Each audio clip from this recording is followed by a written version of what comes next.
Hi, this is Michael Buffer, and welcome to the BoxHard Podcast.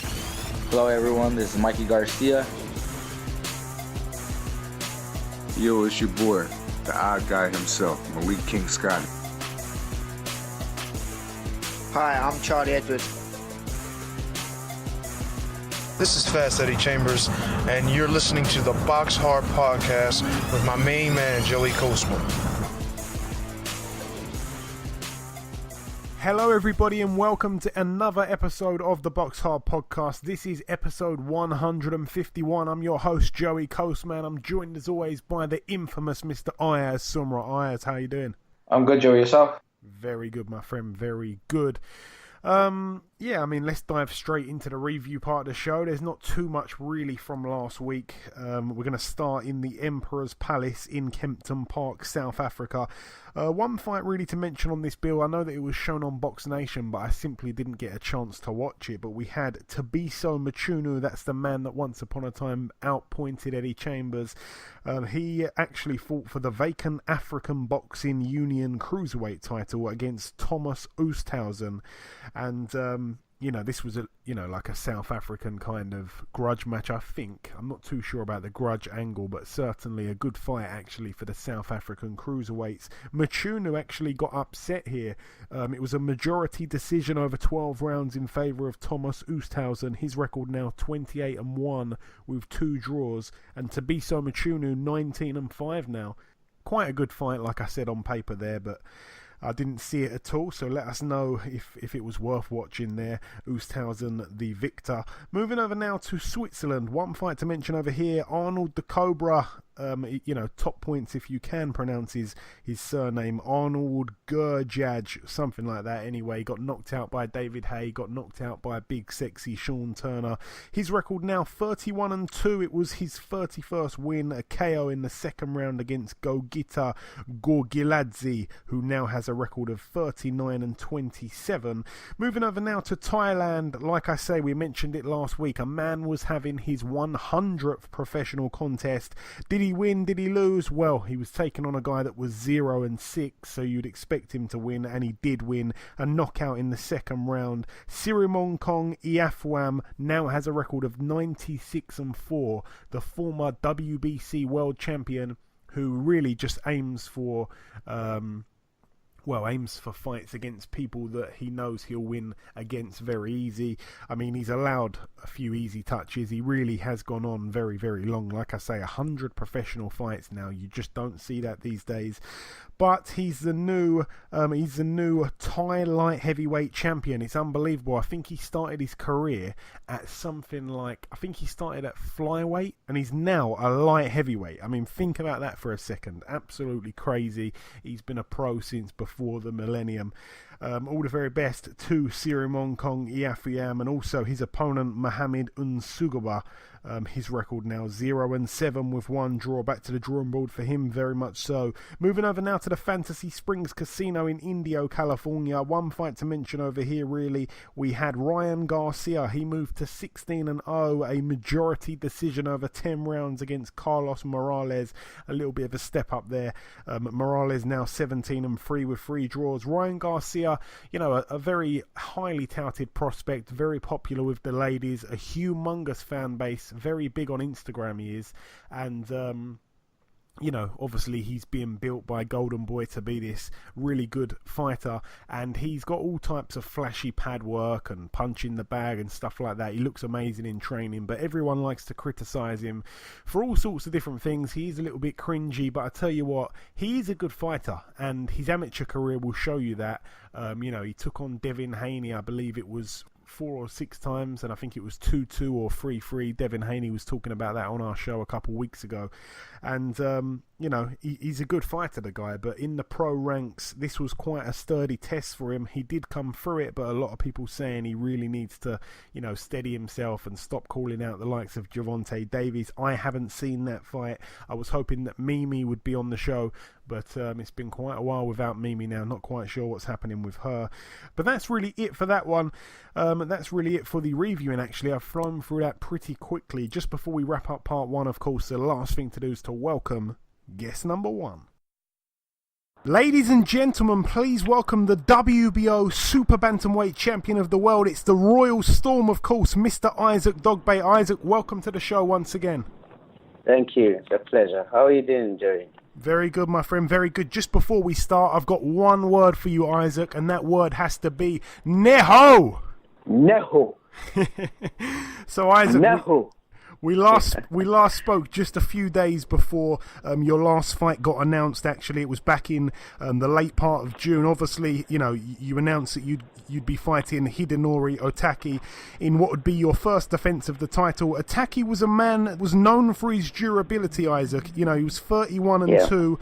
Both losses came, you know, by points losses. One was a 5-round points loss against a fighter that actually retired undefeated, and then the other loss came to Scott Quigg, a man that we know very well, back in 2014, that loss. But aside from that, you know, all he had was wins, Isaac, and you managed to finish him in style. You became the first man to knock him out. It was your first defense. It was in the first round. Talk us through that fight. Amazing first round. Oh, man. You know, in all humility, I always give the first place to the Almighty God. You know, because without him, nothing would have been possible. You know, I'm always grateful for the grace that he's given me, and, you know, for my team. You know, everyone has been great. You know, my team, for putting me in great condition for the fight. You know, they psyched me up, you know, prepared me, my father in particular. He made sure that I was in 110 tip-top condition before entering my ring. So, you know, I'm very grateful for everything.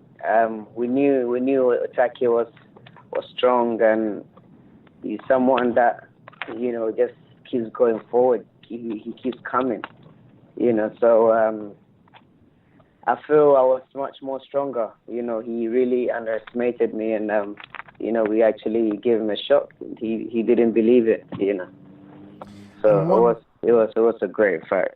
It certainly was. And one advantage that Otake had over you was the height difference. I mean, in the super bantamweight division, a 5.5-inch height advantage is crazy. However, it ended up not being a problem for you at all. How were you able to get in close so quickly, Isaac? Well, you know, it's not, for us, we don't really care about, you know, the size or the height or, you know, or anything. It's just about we going in there, setting your mind to, you know, to your goals, knowing that, look, once you tune your mind to something, you know that with the help of God, you can achieve it.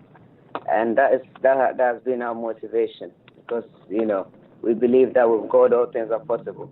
You can't really be thinking about, you know, the disadvantages of the other stuff. You have to look on the positive side and know that, you know, you're going to go there and you're going to get the job done, you know, so you cannot be restricted. People can say a lot about you and say that, oh, you know, this guy, he's this, he's that, or anything. But in your mind, once your mind is tuned for success, nothing can stop you. And that's exactly, you know, how we went into that fight. You know, well, in all of my fights, I'm always a smaller guy, you know. I believe I'm 5'3.5". You cannot forget the half. The half is very, very important, you know. So yeah, that's that. Now you dropped Otake twice in that fight. Obviously, the first one was a beautiful left hand right on the button, right through his guard. You know, he did really well actually to get up from that shot. I thought that could be a fight finishing punch there. And then obviously the second time you hit him with a right hand and both his gloves touched the canvas. At what point, Isaac, did you realise that you could pretty much end the fight whenever you wanted to? Well, you know, the beginning, in the initial stages, we went in there to try and just fill him out, you know, for the first round. So when the bell went, you know, I went in with a double guard, you know, trying to figure him out, trying to see what he's got, you know. But at the same time, you know, I was seeing so much opening. I just couldn't resist. So I just had to, you know, just go for it. You know, so we said that, you know what, sometimes the predator will have to become the prey, and that's exactly what happened. when I was seeing the openings, it was just so enticing that I had to go for it. Now, you didn't waste any time. Right after the fight, you called out some of the other champions at your weight. You mentioned the likes of Daniel Roman. You mentioned the likes of Ray Vargas. Out of everybody in that super bantamweight division, Isaac, who do you have your sights set on most? Who's the guy that you want to fight the most out of everybody in that weight? Well, they're both world champions, I would love to fight any of them any day, And but I believe that Daniel Roman is signed with Eddie Hearn. Yep. And it will be a great fight for the UK. It will be a great fight if it stays in the UK. And I love that. I'm dying to fight in the UK. The fans are also dying to watch how the Dogboe in the UK. So it will be a great fight. We believe that, he's a tough guy, he's strong, he's young, and it will be an exciting fight. I mean, Eddie Hearn, and Top Rank could do good business together. We believe it will be a great fight for TV, and the fans will love it. So we just have to, let's just make it happen. We are ready to go. Yeah, certainly. Not only that, I was just going to say there that Roman's got quite a tough fight scheduled at the moment against Gavin McDonnell. Obviously, Gavin McDonnell's a British fighter. If he were to win that fight, then even more chance probably of having the fight staged in the UK. Brilliant stuff, that'll be for the future. But do you know at the moment, Isaac, when you're likely to be next in the ring? Will it be this year, or have you not really had the talk yet with Bob? Hopefully. Well, Bob said to me that, you know what, I shouldn't rest too much because they're looking to get me out in the ring again before the year ends. So I'm really excited about it. So hopefully it could be December or earlier. So yeah, I mean, the last fight, I hardly had any workout, so I'm still fit, ready to go. So I'm just ready to go, man. I'm just ready to go. And obviously, Isaac, you're still so young. You're one of the youngest world champions right now. You're probably not even in your prime yet. And, what you've achieved already is such a great thing in such a short space of time. Right now, Isaac, you're probably not sure how to answer this question, what I want to ask you here. But at what point in your mind do you see yourself retiring someday? Do you want to retire before the age of 30 years old? Do you want to have 40 fights and then retire, or is there no real plan just yet? I owe all my success to the Almighty God. All things, He's the one I give all the glory to. At this moment, well, boxing is it's what my father would say we're using as a platform to achieving something greater. We can only think about the future, but it's God that makes everything comes into manifestation. So right now, I believe that I am just walking, and then whenever the time is right, we will know when. We will know. So at this moment, I'm enjoying it. I'm enjoying the fight. I'm enjoying the crowd. I'm enjoying the fans. The fans are, they always want to see more of Isaac Dogboe. I've got a lot to give, and I've got a lot of impact to make, in boxing. Of course, I want to leave a mark in boxing. I believe that I can go as far as a 5-way division, a 5 to 6-way division world champion, and I believe it's possible. Many people have done it before. And the future looks bright. I just have to keep the humility. I have to keep working hard, and I know that God will see us through. And one fight that I've seen a couple of people, 1 or 2 people mention online, Isaac, is a potential fight. You probably haven't heard this, but a potential fight between yourself and somebody like a Rigondeaux. Is that a fight that you would welcome? Look, I would love to have Rigondeaux's name on my CV. I wanted to fight Rigondeaux a very long time ago before he got beat. My father used to always say that, look, Isaac Dogboe will be the only one to dethrone Rigondeaux. to beat Rigondeaux, to give him his first loss, but a lot of people used to think that, well, this man is delusional, this man, he doesn't know what he's talking about. But we believe that once you say your mind to something, once you speak it, God makes it happen. The Holy Spirit, carries the message, and it turns into the physical. So until Vasily Lomachenko came and stopped Rigondeaux, but still, I believe he's a legend. He's achieved so much in boxing. He's a great fighter, and I'd love to have his name on my CV. Yeah, that certainly would be something. I'd love to see that fight. And finally, Isaac, I know that we're strapped for time, so this will be my last question. You're turning 24 years of age in around 3 weeks' time. Have you got anything big planned? Share the plans with us. What's happening for the Royal Storm's birthday? You just reminded me of my birthday. Oh my days! I'm actually turning 24. Oh my days! I'm turning 24 very soon. Oh man! Look, oh man, it would be great. I'm excited about it. Oh my days! I don't even know what to say. I'm turning 24. Wow. But I mean, we've got a big fight coming up, so we can't get too much ahead of ourselves. I mean, there's still things you have to put what's important ahead first. I'm always thankful every time it's my birthday. The most important thing that we give thanks to God that He's added another year onto us, and appreciate the success that we've achieved, and the life that we have. But most importantly, we have life. I'm not sure what is planned, because he just even reminded me that my birthday is coming up soon. So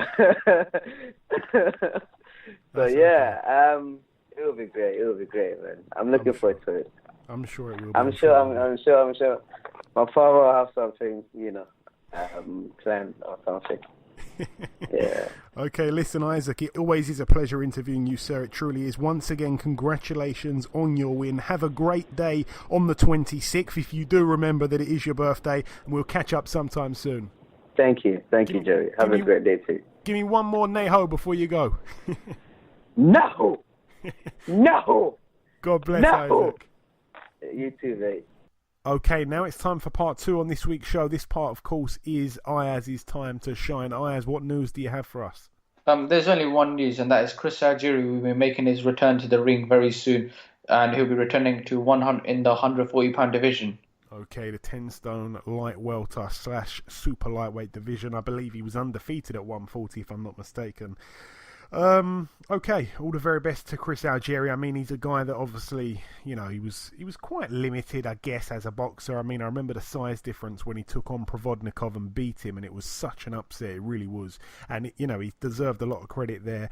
And obviously, he showed a lot of heart against the likes of Manny Pacquiao and a couple of other fights. So, he's a decent fighter, Algieri. He spent a long time out of the ring randomly being Daniel Jacobs' nutritionist. He was cooking for him and stuff like that in the 24/7 shows. I don't know what that was about. I don't know what he was doing there, but, he's a likeable guy, Chris Algieri. He's a guy that was a world champion, but he was still living in his parents' basement. So he's very much a humble, down-to-earth guy.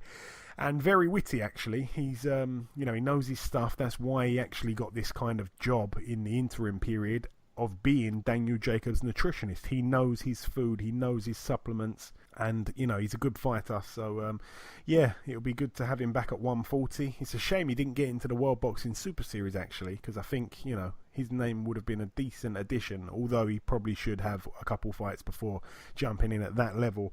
He's been out the ring for quite a while now. That's it for the news, though, as you said. So let's talk about now the preview part of the show. We're going to start at a place called the Tractor Sport Palace in Russia.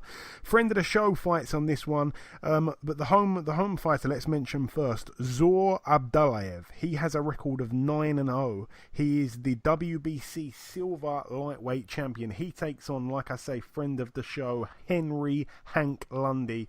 I remember, Hank Lundy came on the show a few weeks ago now. He was very, very confident about this one. He certainly isn't going over to Russia all that way to make up the numbers. But this guy here that he takes on, Abdullayev, he is a highly touted prospect.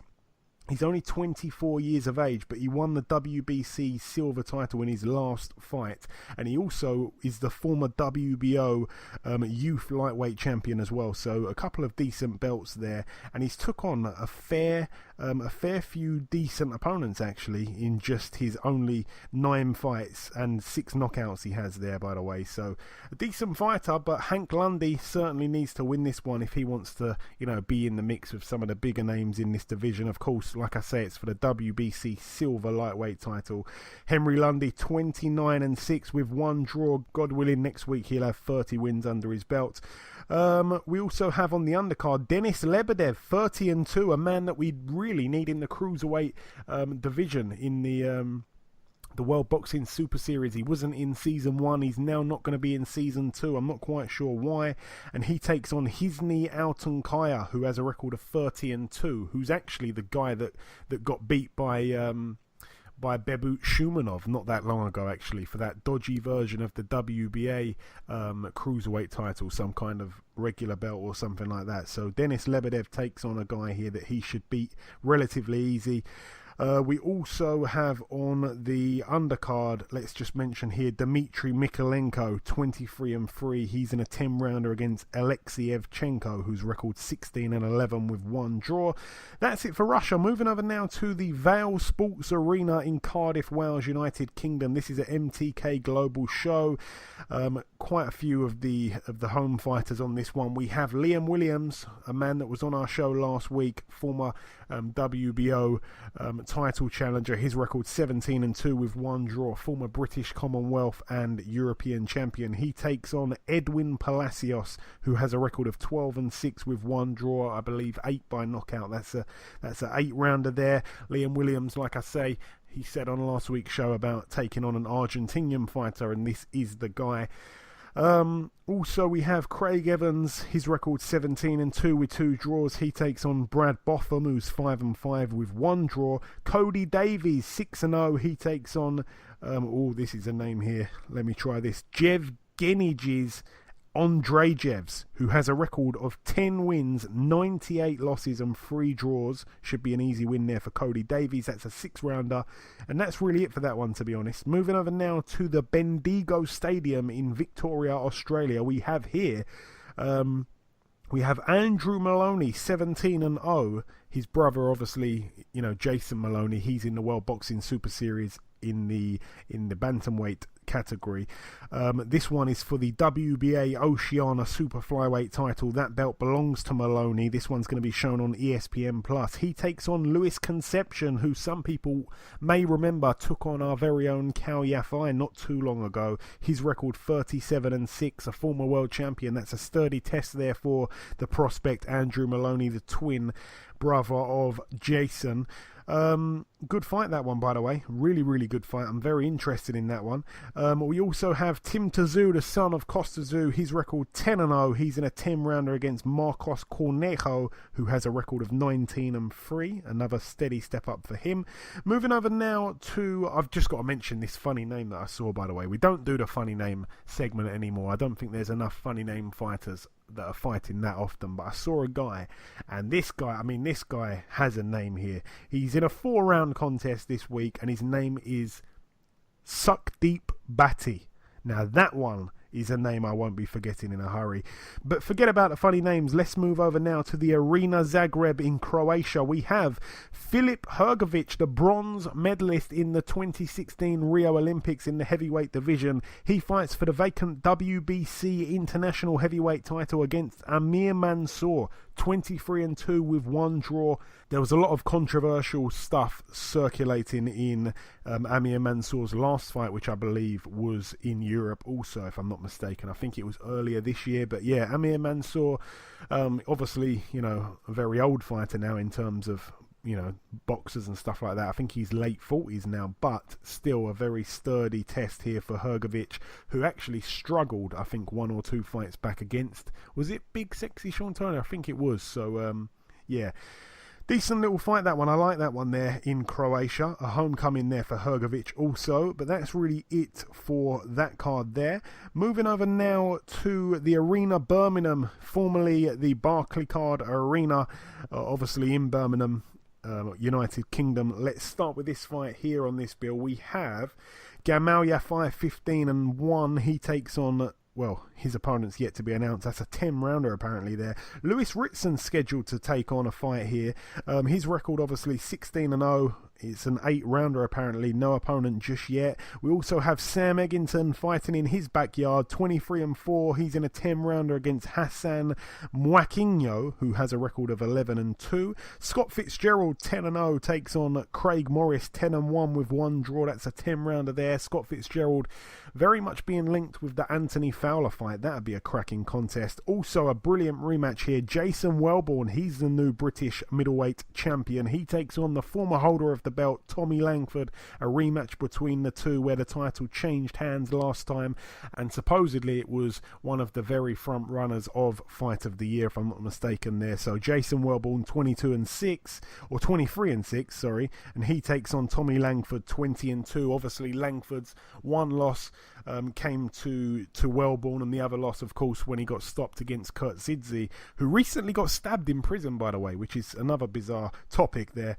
We're going to go to the predictions on this, Ayaz, actually. Tommy Langford, Jason Welborn, a brilliant fight last time out. I must say, both men are not really the biggest punchers, although Langford actually did taste the canvas early on in that contest. But how do we see the rematch playing out? The listeners have gone with Langford on points. I'm probably guessing, well, it's a hard one obviously because Langford lost the first fight, but I think I'm probably going to go with Langford to go back to the drawing board, improve, and probably get the win here on points. Yes, I think it's going to be a very good fight, but if I'm going to go with the win, I'm going to go with Langford because I think Langford's a very good boxer. Yeah, he's a good boxer. It's a real shame, actually, because he was right on the verge of fighting for something really big, obviously, when he took on Kurt Zidze, and he was probably winning the fight until he got caught. And he just didn't recover. But it's a real shame because since then, he's gone from being on the verge, actually, of a world title shot. I think he was highly ranked with the WBO, certainly to fight for the belt he was fighting for. And, he was chasing down Billy Joe Saunders, really. And then next thing, he's losing to people like Jason Welborn, which obviously isn't a brilliant thing. So he needs to avenge this if he is going to get anywhere in his career. And, being a British champion, which he's already been, is completely fine. It's a massive achievement. I'm not knocking that by any means. But if he does have ambitions of world title honours, then he needs to win this fight here. It's a must-win, to get at that level.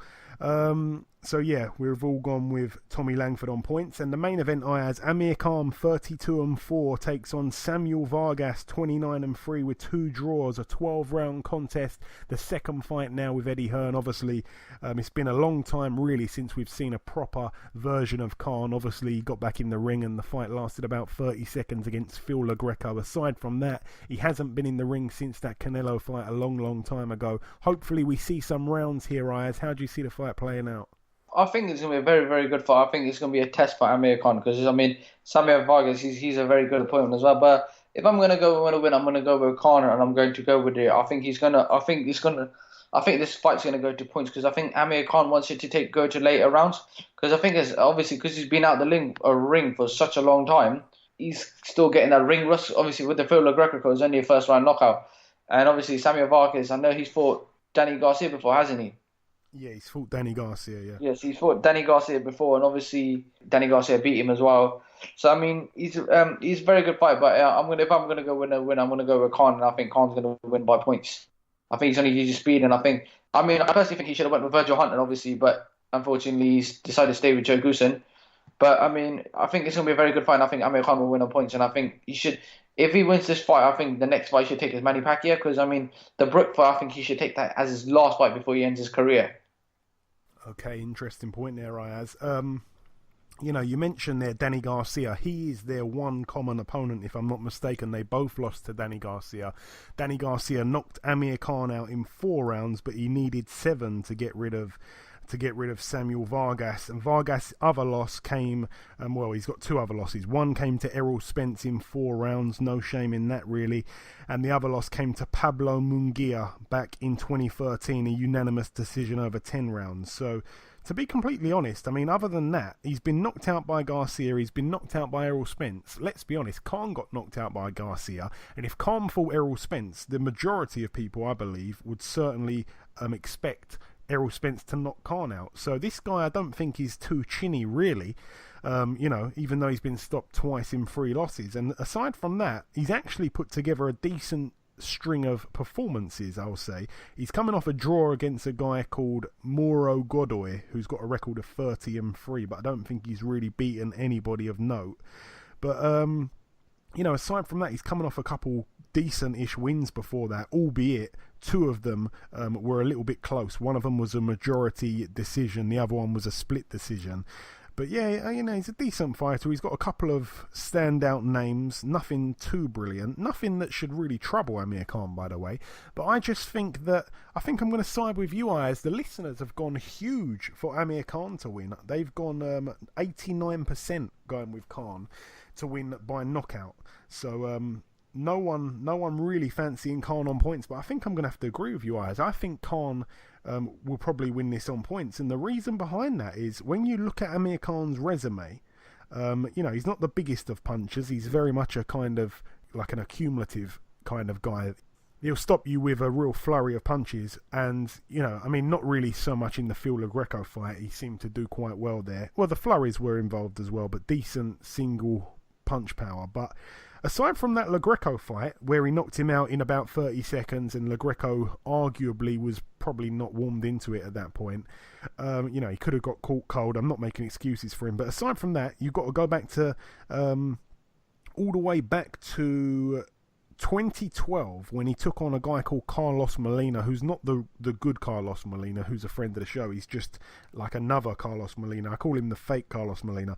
And Carlos Molina got pulled out after 10 rounds. He retired on his stall. That was really it. I mean, he went the distance with Julio Diaz, went the distance with Louis Collazo, went the distance with Chris Algieri, went the distance with Devon Alexander.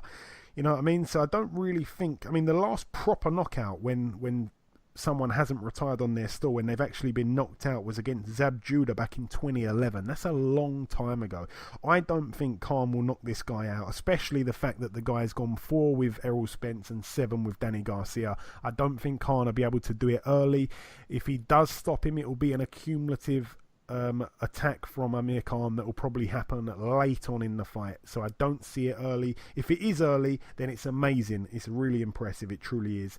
But we do want to see him in there with some of the bigger names now. I mean, he's had Phil LaGreco, fair enough.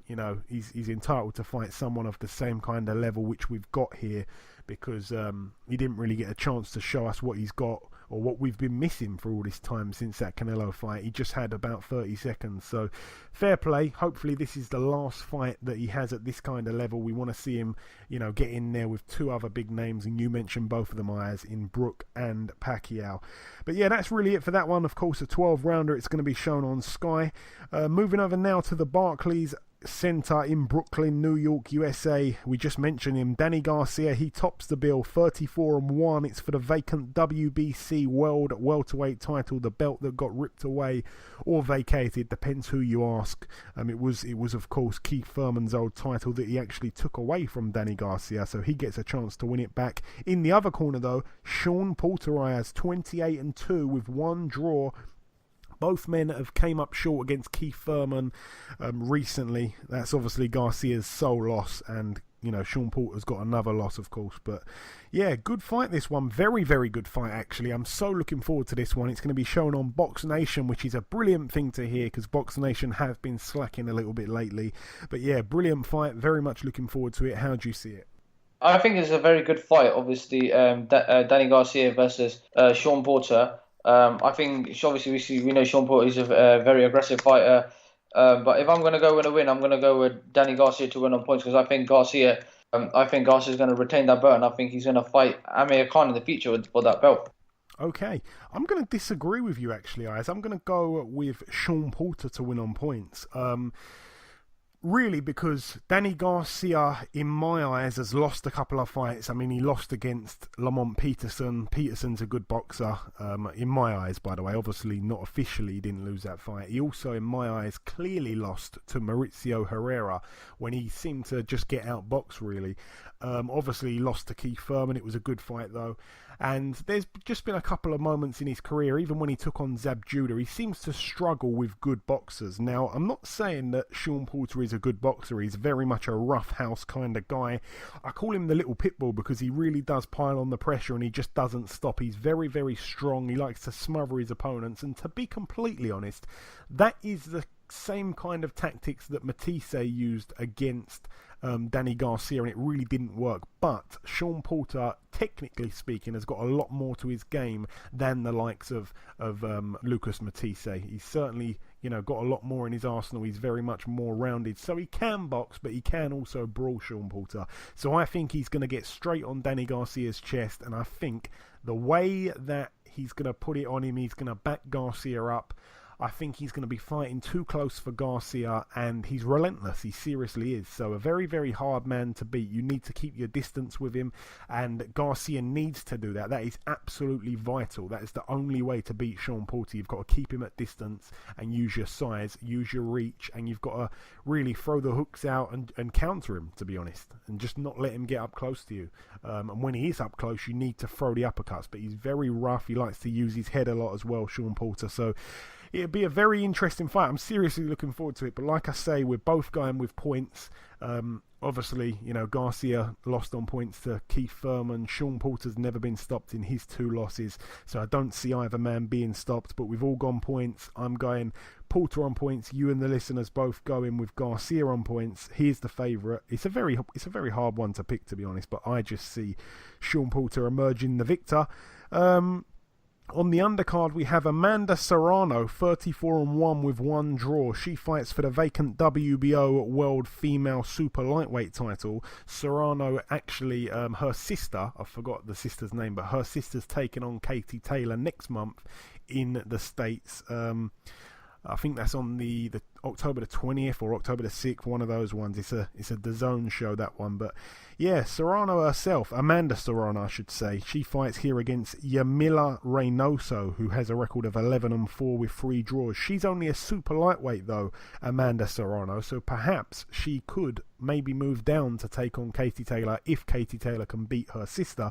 We'll have to wait and see. Also, we have Yordenis Ugas, 22-3. He takes on Cesar Barrinuovo, who has a record of 34-3 with 2 draws. Decent little fight there. I think Yordenis Ugas is still involved somewhat with Ismael Salas, despite Salas actually, in inverted commas, being retired. I've seen a lot of clips between the two.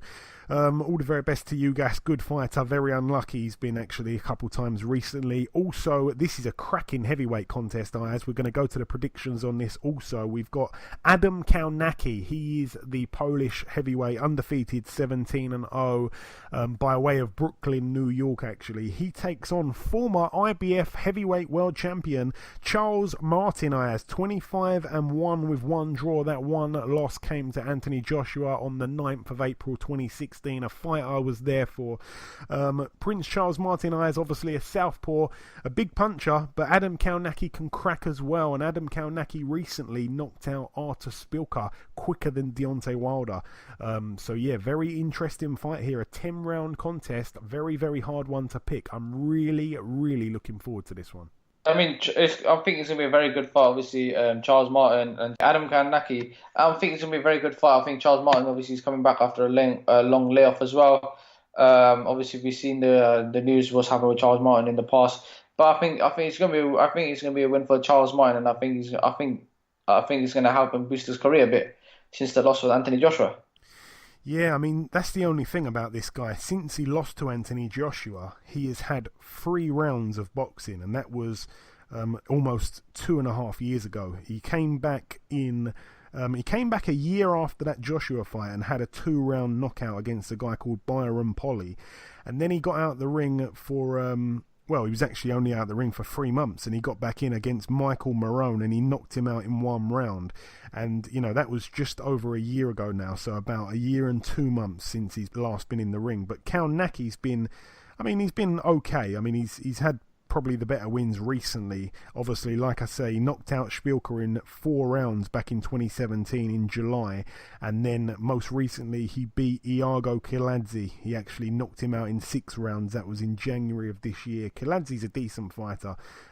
You know, his only losses came to Yuri Kalenga at the time, and obviously Kalnaki. Then he went on to lose against Michael Hunter. And talking of Iago Kiladze, he's actually taking on Joe Joyce, by the way, on the 30th of this month. So yeah, good stuff there. But yeah, Kalnaki against Charles Martin. You've gone with Charles Martin, Ayaz. Did you give a method? I think he's going to win on points. Okay, Charles Martin on points. No one has gone with that on the predictions on our Twitter page, although there hasn't really been that many votes, actually. So it could happen. It really could happen. But the majority of the listeners, 75%, have gone with Kalnaki by knockout. I'm going with Charles Martin by knockout, even though I think that's a hard one to pick. It really, really is. Both men, like I say, can bang. Adam Kalnaki, 17 wins, 14 by knockout. Prince Charles Martin, 25 wins, 23 by knockout. Very intriguing fight there.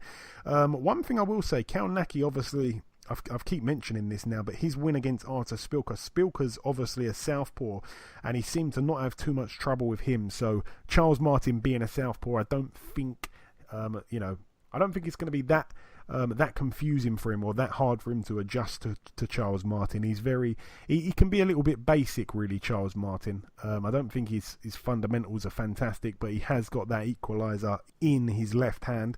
Very powerful backhand. But yeah, that's really it for that one there. I've gone Martin knockout, you've gone Martin points, and the listeners have gone Kalnaki by knockout.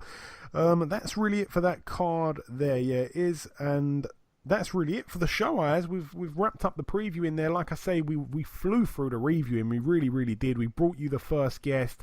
Obviously, you brought us the news, Ayaz. There wasn't too much to talk about, and the previewing, we've seemed to have just absolutely whizzed through that as well. So before we wrap up the show, there is only one thing to do, and that, of course, is to bring in our second and final guest. Ladies and gentlemen, please welcome the former English and Commonwealth champion. It's, of course, Mr. Isaac Lowe. Isaac, welcome back on the show, my friend. It's been a while. Yeah, great to have you back on. Thanks very much. Long time no hear. How's it going? Yeah, all good, my friend, all good. So, Isaac, of course, like I say, it's been quite a long time since we last spoke. It was back in February of last year, and at that time, you were getting ready to take on Denis Chelan for the European title. Obviously, that fight ended with a technical draw after just 3 rounds. Very frustrating for you, of course. And then you fought and beat Chris Adaway over 6 rounds.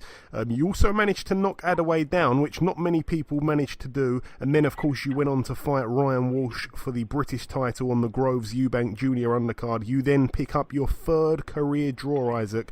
How would you assess that fight back in February between you both? Yeah, it was a good fight. What everyone expected. But I thought I won the fight fair and square, do you know what I mean? I thought I won the first 6, made first 6, 7 comfortable. And then, going into the middle rounds, I tied a little bit. But if you always look, it depends what you go for. Maybe the experience and Walsh, you know what I mean? He come back in, he's maybe catching the cleaner shots, but I was not working him in every department, do you know what I mean? But it was a close fight looking back, but I still think I won it by 2 rounds comfortable, do you know what I mean? I definitely won the fight, but to say to win a belt, you have to grab it off someone, so it is what it was. But unfortunately, in championship fights lately, the luck doesn't go my way, so sooner or later, let's stop the draws and let's get the W back on the go. Yeah, for sure. Now, like you say, and also I agree, in my opinion, you started very, very well in that fight. You were both fresh at the start of the fight, of course, and when you were both fresh, he could not deal with you. You were winning the rounds easily, but as the rounds went on, you did seem to tire, and that was when Ryan did pick up some success himself. I should say, it was also the first time you'd actually ever gone 12 rounds as well, so... that was another thing to mention. And also, the last time that you'd even gone as far as 8 rounds was 2 years before that. So you didn't really have the ideal preparation going into a 12-rounder. Would you agree, Isaac? Yeah, totally agree. What people don't understand, they've seen me fight for all these. I've been boxing nearly enough for every belt except from world title. European, Commonwealth, English, British. And it's funny how that's only my first natural to do 12 rounds. But I just said to do it just after the preparation what I had off. It's experience, do you know what I mean? I'm the first time, people don't understand when you go into them championship rounds, it's a big difference in the last 2 or 3 rounds, and that's where you win and lose fights. And as Ryan Walsh, he's done a few 12 rounders, do you know what I mean? He's a seasoned pro, but this time around it'll be a different fight altogether. I was getting told a lot by different people he was a big puncher, he's this and that, be wary of him. And obviously going into a British title fight, like sometimes it's in the back of your head, you know what I mean? I was thinking about moving my feet a lot. But I've been in with him now, and to be honest, my granny hits harder than him. Whoever says he's a big puncher, they're talking shit because he doesn't hit hard. So this time around, I'll be more willing to stand there. I'll be planting my feet more. I won't be moving as much. And we'll see, can he test my power this time? Because people keep underestimating my power because I move my feet a lot and keep moving. But this time I've adapted my game a little bit, started to plant my feet, not burning my energy, not burning nervous energy too. So I think he's in for a bit of a treat this time around. Excellent, man, excellent. And you say there that you did you actually sit down and properly score the fight when you were able to watch it back at all? I've never really scored it. I've just watched the rounds clearly, do you know what I mean? And as I said, I won the first 6, and then he possibly can give him from 6 to 9. 10 was, I think 10 was even. I got back into it, and I think he won the 12. So I think I won it by 1 or 2 rounds. Do you know what I mean? Okay, and at the time, like I say, when I watched the fight, I was gutted for you because, you know, you fought a great fight, and I know that, you know, if boxing was your only job, you'd be so much better than what you are. So my question is, are you still working outside boxing, or does boxing have your full focus at the moment, Isaac? As you speak, I'm on my work, I'm on my dinner break at the minute in time. I'm at work now, so that says it all. I try. Sometimes, obviously, when the big fights get close, sometimes I just give up everything. Do you know what I mean? And I try and get stuck into it. But I've had a few sponsors what's helped me in the past as well, keep me going. Lung Group and them, and so it's just if I had the chance, I keep crying out on Twitter and saying people, and they think because I've trained with Tyson that now that I get sponsored and I get looked after. I don't. I've still got to go to work. I've still got bills to pay, and if people only see me going natural full-time, training properly and going up and down sparring and sparring with champions and learning off people, then if they think I'm good now, imagine what I would be like, do you know what I mean? But look, it is what it is, and as I said, I've never done it the easy way. I've never been gifted with a gold spoon in my mouth and been chucked in with a big promoter and on big Sky shows, a big Box Nation shows, boxing. I've earned everything I've had to start from the bottom. And I'm starting to really now, just people starting to recognise me. So people starting to think and truly think I am a bit of a force. And apart from the top 4 or top 5 in Britain, I'm the number 1 without a shadow of a doubt. And I think everyone will back me on that one. And I'm not ready. You know what? Once I win this British title, I'll be vacating it anyhow because I'm past that stage. I don't want to be hanging around all my life at this stage. I want to move on. I want big fights. You know what I mean? I want to fight the best. I want to chance my best and I'm ready to do that. I'm willing to fight anyone. And for any sponsors or potential sponsors that could be listening, get in touch with Isaac directly to get on board there. Now, Isaac, you know, you had a little run out a couple of weeks ago against Jose Hernandez, another journeyman really, but you shut him out over 4 rounds. And now, like I say, the rematch is on. You against Ryan Walsh once again for the British title. How happy are you, Isaac, to get this rematch on? Because I know that you desperately wanted that rematch with Dennis Shellam, but he didn't really want to know. But Ryan has agreed to do it again. And like you say, you've had it the hard way. This is another chance for you, which you haven't had many chances in your career. Yeah, I'm happy with it. As I said, Ryan had nowhere to go. Where could he go to? Who could he fight? He's been at British level for the last 5-6 years now. So for him to beat me, he's going to push him on because as I said, I'm domestic level. I think I'm number 1.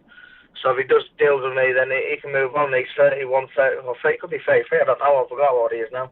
So yeah, I'm happy with the rematch. But as I said, I just want to get this fight over and done with and prove people I am the number 1, and then I want to move on. Do you know what I mean? I want big fights. I just want to show people and put a show on for people. Do you know what I mean? That's what I'm here to do. I talk a bit, but I always back it up, you know what I mean? Whatever I say and whatever I'm doing now, I always get in the fights and I always give the fans value for money, and I put me out on the sleeve, you know what I mean? And I'll fight to the death, so I'm just looking forward to it. I know it's going to be another war, because I'm definitely willing to chuck everything in this time around. It's either shit or bust for me, do you know what I mean? With work and that, so I'm going to chuck everything into it, and we'll see what he's made of. And this fight itself, it's set for October the 27th at the Copper Box Arena, which was actually the last place I saw you, by the way. I can't remember who was fighting that night now, but we were both there. But you get this chance, like I say, on a Matchroom show. It's actually shaping up to be a very competitive card. What can you do differently this time, Isaac, to ensure that you don't pick up a fourth draw? We don't want to see that. But, you know, for me, I just think all you need, if there's one thing that you need, is just a little bit more stamina in the tank, and you'd have had that fight 100%. Would you agree? If not, what else do you need to win this time? Yeah, what people don't understand, I had 6-week training for that fight, you know what I mean? Yeah. 6-week training. I was messing about over Christmas. I had a 6-week training camp for that fight, so if that was me after 6 weeks, what am I going to be like after 8 or 9 weeks? My fitness would be great to on, and I'm not leaving to the judges this time around. As I said, I'm willing, my feet will be planting more, I'll be landing shots myself, and we'll see what it's like. Ryan, we know Ryan's big at the weight. This time around, I'm going to take him to places, I'm going to push him back, and then we'll see what he's made of, do you know what I mean? We'll see what it's like. It's going to be a complete different fight. You're going to see a complete different Isaac, a matured Isaac, and a man who's hungry for success, and not letting no one step in front of him. Sounds like you would like to get a knockout in this one, Isaac, or you're predicting a knockout, am I right? Yeah, I think I'm well due for a bit of a stoppage now, so I started off with a few knockouts, and slowly the last few, I'm turning to the draw man, so I'm due for a knockout, so I'm willing to give it, so yeah, I'm going for a late stoppage. Excellent, my man, excellent. And coming down to the last couple questions really now. On the undercard, your former foe, Ryan Doyle, is fighting Jordan Gill. Obviously, you and Ryan fought to a questionable draw, a fight where I believe you probably should have gotten the nod, to be honest. He's just knocked out Reece Bellotti, though, in a real big upset. He seems like he's improved a lot, Mr. Doyle. But Jordan Gill's fairly untested. Who wins that one, in your opinion, Isaac? Two good lads. Ryan Doyle's one of the hardest punchers I've been in with. He's a good kid. He's a good pressure fighter, so what he does is a good all-round game. Jordan Gill, I don't know too much about him, to be honest. I've heard he's good, but it is what it is. He's a prospect, isn't he? Leave him to there, they made the best man win, do you know what I mean? As I said, I don't care about anyone else, I care about myself, and I worry about my own career. As I said, I've been there, I've done that with the Commonwealth, so I'm moving on to bigger and better things. People like them are behind me, and I'm upwards and onwards for me. One man that I know that you do care a lot about, of course, Tyson Fury. He's set to take on Deontay Wilder. It seems to be official. No announcements just yet, though. Is there anything that you can tell us, and also who wins that fight and how? Yeah, the fight's 99.9% on it. It's definitely going to happen. I think there's sort of a few last paperwork things out, and then it's on. And there's only one winner for me. You should know what I'm going to say. And he wins it comfortable, do you know what I mean? Tyson, you don't realise how quick he is and how fast his hands is till you actually train with him. I'm a featherweight, and he's faster than me, or just as fast as me, or if not faster. The things what we do when we do circuits, anything, he's so big and he's fast with his movement. So till you have to see him spar and you see the things what he does, he's untouchable. And only way Wilder will beat him is knocking him out, but you can't hit what you can't see, then you don't get nowhere, don't you? I mean, I wouldn't surprise me if Tyson stops him later on, do you know what I mean? Because as he's looking to flush these big shots, Tyson will land one of these. And should, in your opinion, Fury have had one or two more fights? I think a lot of people believe he should, even some of those really close to his camp. I think, if I'm not mistaken, I think even John Fury said he probably should have had one or two. How do you see it? Should he have had another one or two? Yeah, if time was on his side, he probably would have put another in, but at the end of the day, he's done boxing since he's been a 10-year-old. He knows everything in the game, what to do you know what I mean? As long as he's fit and well, his movement's there now, do you know what I mean? He's getting things back in the gym. He's had 2 warm-up fights, so listen, we don't work around when it's a business game. If you're in there to win, you're in there to win, you know what I mean? As I said, he's been around the game long enough. He knows he's what he has to do. We know what he has to do, and if he does it in the ring on the night, then he's a comfortable winner. And lastly, Isaac, I just want to give you an opportunity. If there's anything else that you want to say just before we let you go, anything that you want to get off your chest or say to anybody, say whatever you like, buddy. I'd just like to say everyone just keep following me and keep supporting me, because with all your support, mate, it's pushing me even more. And if there's any willing sponsors out there what can get in touch with me to help me go full time and help me keep training hard and take the stress of work off me, then please get in touch with me on Twitter or Instagram, or even contact you and get through to me. And that way, it just keeps supporting on that British is coming home, and it's only a stepping stone. There's more to come for me, yeah. So keep watching. Well said, Isaac, top man. But listen, it's always my pleasure interviewing you. You know that. Best of luck. I truly mean that for the 27th of October, and we'll certainly catch up sometime after. Thanks very much. All the best now. Have a good afternoon. Okay, and this wraps up episode 151 of the BoxHard Podcast. It's been the two Isaacs this week. A massive thank you to the undefeated WBO World Champion, Mr. Isaac Dogboe, and the undefeated former English and Commonwealth Champion, Mr. Isaac Lowe. There's been a couple of other pieces of news that has broken whilst we've been recording this show. Terry Flanagan's fight against Regis Prograis in the quarterfinals of the World Boxing Super Series will now take place on October 27th in Prograis' backyard of New Orleans in the States. And also the week before that, on October 20th, the World Boxing Super Series have got another event, which will be the first time that they've held two quarterfinals in different weight classes on the same night. We've got Junior Dorticos against Matthias Mastanek and Emmanuel Rodriguez against Jason Maloney. The only bad thing is that it clashes with Matchroom USA's Saunders vs. Andrade show. Yikes. But I've been your host, Joey Coastman. Ayaz Sumra has been the delightful Ayaz Sumra. The biggest thanks of all, of course, goes out to you, the listeners. The Prediction League is back this week. Best of luck with that. Enjoy your weekends, people. Stay safe, and we'll catch you all again, hopefully, next week.